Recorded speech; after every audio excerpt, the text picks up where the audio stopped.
Be ready. Start. Words, words, words, said a character in a well known play, full stop.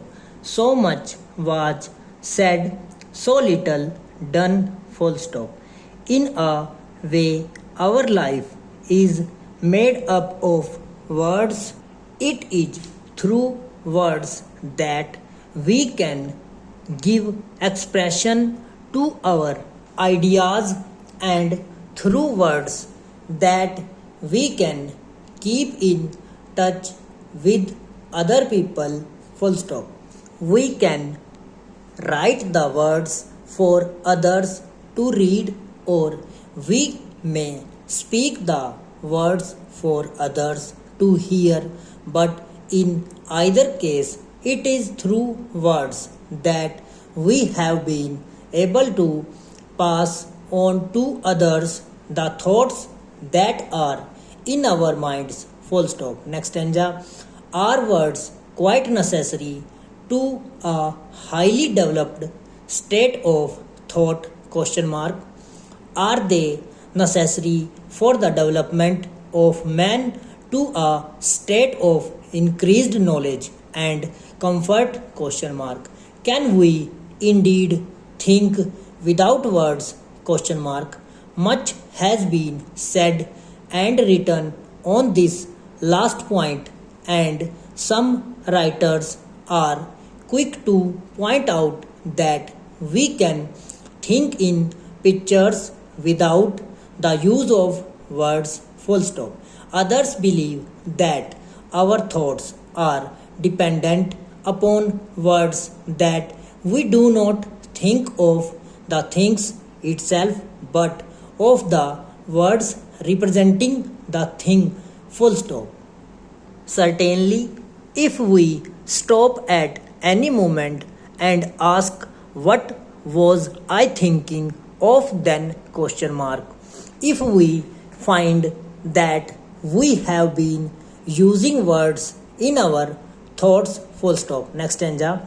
The words of words is one great difference that sets man apart from other animals, full stop. It is true that most living things seem to use sounds of some sort in their life with one another, but they do not use language as man does, full stop.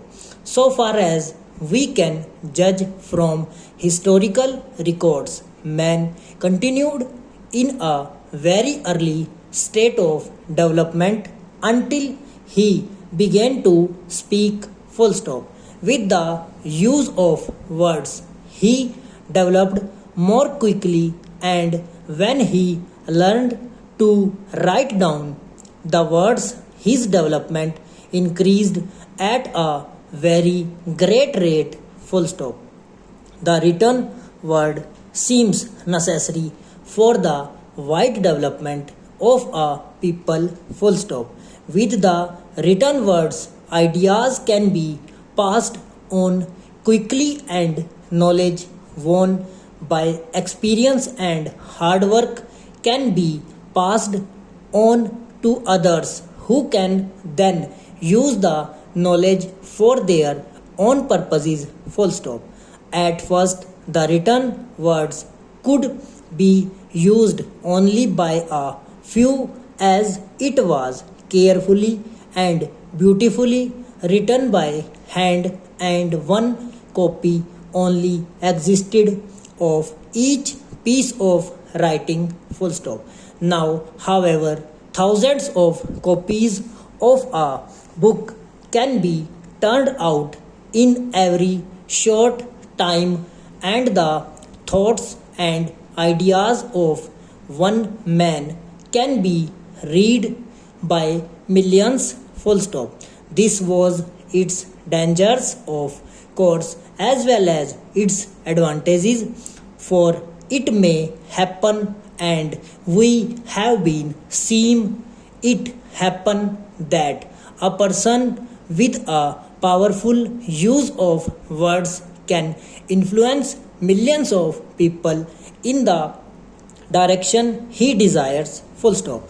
For words are powerful things. People are moved to action by words. They are moved to action by the ideas expressed in words. Full stop. We know that in the political life, the man who is most successful is generally the man with the power to speak well, to use words in a way that influences people to believe what he says. Full stop. We know that in business, the best salesman is the one who can overcome its customers with words, who can make them believe that what he has to itself is better than what other. Full stop and over.